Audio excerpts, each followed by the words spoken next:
Se saca un poquito lo menos encima. No, comerse un marisco al lado del mar, un mariño, después abrir unas ostras al lado del mar y tomarte allí, como eso no hay nada. después sacas de allí y te vas a otro sitio. Unos mejillones en Albacete.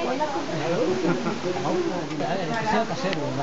A ver, qué mejor manera que aprender lo que meterte aquí en el ajo, ¿no?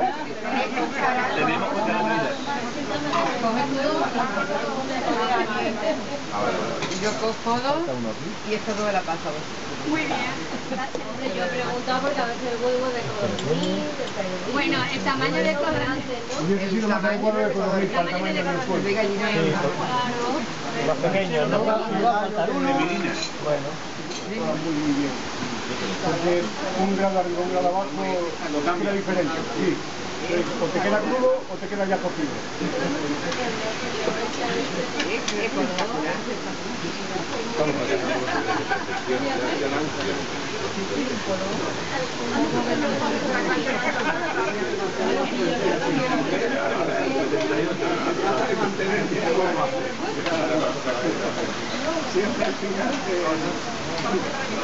En casa con una freidora, entre meter aceite, meter agua, se puede conseguir.